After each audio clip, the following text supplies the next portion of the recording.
Thank you, Mayor. Now, may I introduce Xie Yongliang, the Deputy General Counsel of the Consulate General's Office of the People's Republic of China in Houston. The Deputy General Counsel served in that post in Chicago before he went to Houston. He joined the Chinese Foreign Ministry in 1976. He worked for the Departments of Information and West European Affairs and was posted to the Permanent Mission of China to the United Nations. He's a good friend of ours. We'd love to see him when he comes. So will you please give a warm welcome to the Deputy General Counsel, Xie Yongliang.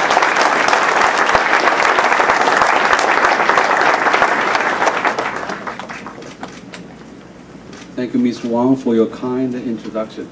Honorable Mayor Reid, welcome to China. Thank you very much for your appreciation and the support for the promotion of relation and cooperation between China and the city of Atlanta. Thank you. Distinguished guests, ladies and gentlemen, on behalf of the Consul General of China, I wish everybody a happy New Year. May you be blessed with peace, prosperity, and good health now and the year ahead. It's an honor and a privilege to speak at the annual event of NACA. Over the past 30 years, NACA has fulfilled its mission to serve as a bridge between China and Atlanta. I want to congratulate NACA for its good work and its contribution in advancing the understanding and cooperation between China and Atlanta. Ladies and gentlemen, please allow me to take this opportunity to share some thoughts on China-U.S. relations. This year marks the 40th anniversary of the visit of President Nixon to China. In the last 4 decades, despite ups and downs, China-U.S. relationship has become one of the most important and dynamic relationships in the world. Together, China and the U.S. account for about 1/3 of the world economy, 1/4 of the world population, and 1/5 of international trade. In this era of globalization, and given the size and the degree of interconnectedness of China and the U.S., the success of one relies greatly on the success of the other. China and the U.S. are second largest trading partner for each other. Last year, our bilateral trade reached over $440 billion US. In the last 10 years, China has been the fastest growing export market for the U.S. U.S. exports to China increased by 468%, while its exports to the other country increased only by 55%. The U.S. continues to be the #1 source of foreign direct investment for China, and China has become the biggest foreign creditor for the U.S. By the way, 3 million people traveled between the two countries last year. China-U.S. business ties have brought tangible benefits to the people in both countries. It is estimated that between 2001 and 2007 alone, U.S. exports to China brought about 2.5 million new jobs to the U.S.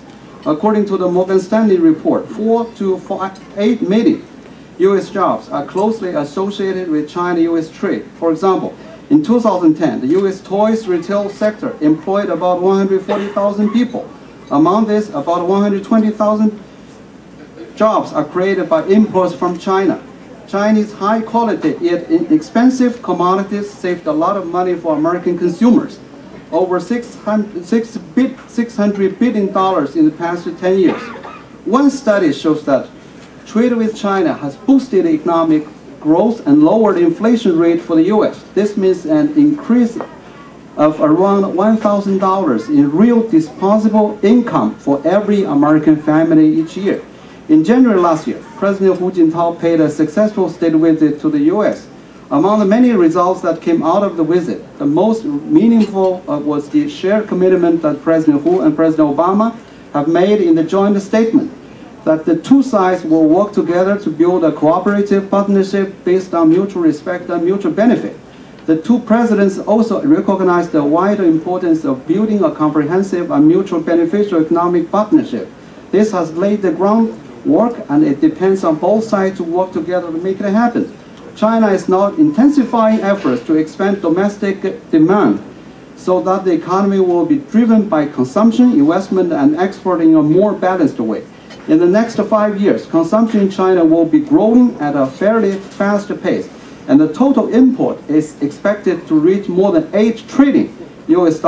This will provide further opportunities to farmers, manufacturers, and workers in the U.S. and other parts of the world. Currently, U.S. export to China only accounts for less than 7% in China's total import. This is not compatible with the status of the overall bilateral relationship and China's demand for import. Actually, U.S. can utilize the potential Chinese market better by changing its regulations. One related issue is the need to ease control of high-tech products to China. The proportion of U.S. high-tech products in China's overall high-tech import has been declining considerably, from 18% in 2001 to just 7% in 2010. If the U.S. had been able to maintain its 18% share in 2010, it would have meant an increase of $46 billion of its exports to China. By 2020, China will have a $600 billion market for civil aviation, integrated circuit, machine tools, and other products. Most of these products fall under the export control regime. If current practice continues, many American businesses will see opportunities easily lost. As far as investment is concerned, there is a growing interest among Chinese investors to come and invest in the U.S. But Chinese investment in the U.S. is not growing as fast as it should. Among the $317 billion that Chinese companies have invested abroad by the end of 2010, only about $5 billion, or 1.5% was made in the U.S. It requires joint efforts from both sides to enhance mutual investment. We have worked and will be working to improve our legal framework, strengthen IPR protection, and provide a favorable and level playing field for foreign business in terms of indigenous innovation and government procurement.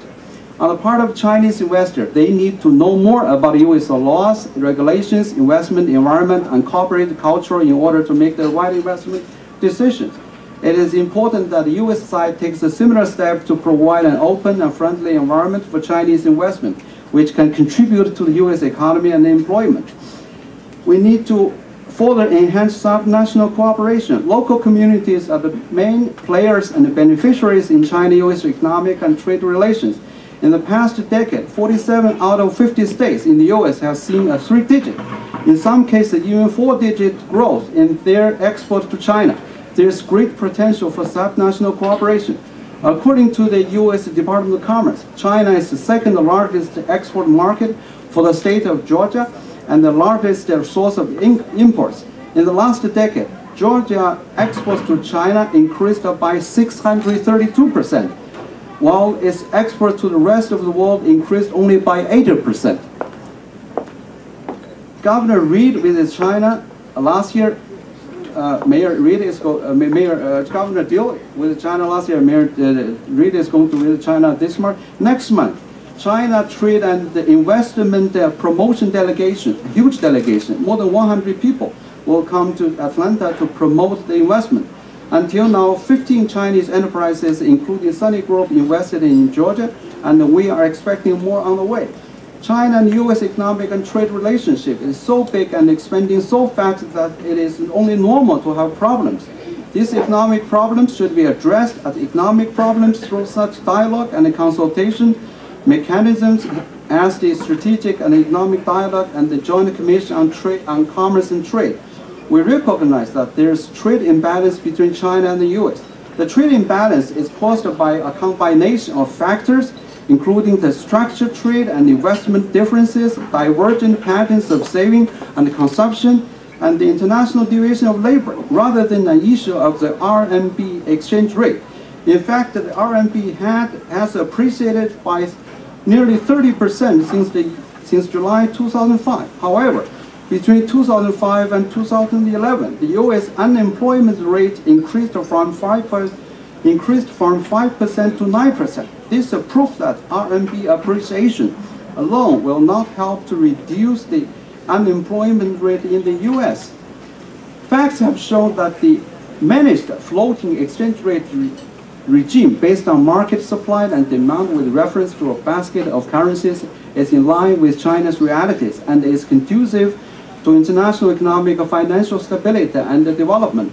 We will continue to progressively promote the reform of the RMB exchange rate regime and make the exchange rate more flexible in a self-initiated, gradual, and controllable manner. We do not believe that legislation is the appropriate mechanism by which to address the currency issue, because to invoke protectionist measures will only push China and the US toward the brink of a trade war, which is exactly what we should avoid when confronted with the sluggish world economy and international financial instability.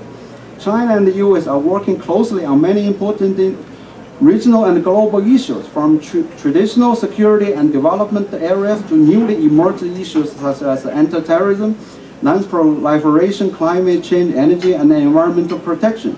From addressing the global financial crisis and facilitating world economic recovery to the realization of the United Nations Millennium Development Goals. 2011, China's GDP growth was 9.2%. This is 33 consecutive years that the growth rate of China's GDP reached over 9%. While it is true that China has achieved remarkable growth in the past decades, it is still a developing country. Although China's economy is now the second largest in the world, it is far closer to the third, Japan, than to the first, US. Our GDP is just over 40% of that of the US, and per capita GDP is 1/10 of that of the US, because the population of China is 4 times of the US. There is clearly a long way to go, and there are enormous challenges and problems ahead. China has taken the path of peaceful development and will remain committed to it. We will stick to the reform and opening up policy and continue to work hard to ensure a balanced and sustained growth and to improve the living standards and basic rights of the Chinese people. What has happened has proved and will continue to prove that China's peaceful development is an opportunity, not a threat. It not only brings real benefits to the Chinese people, but also contributes to the welfare of the people of the rest of the world. Such new realities requires new thinking. If people continue to look at each other with the Cold War mindset, China and the US will be drawn into confrontation conflict. It is imperative to shift from the old way of thinking and frame China-US relations from a strategic and long-term perspective. China-US relationship is not and should not be a zero-sum game relationship. If we work together as true partners, we can both emerge as winners. We can create a new model of relationship between the biggest developing country and the biggest developed country to peacefully coexist and prosper together. So we need more bridge builders between China and the US like NACA.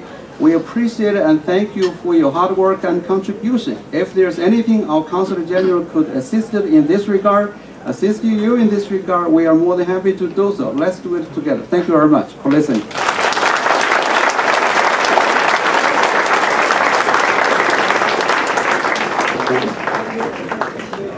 Thank you, sir.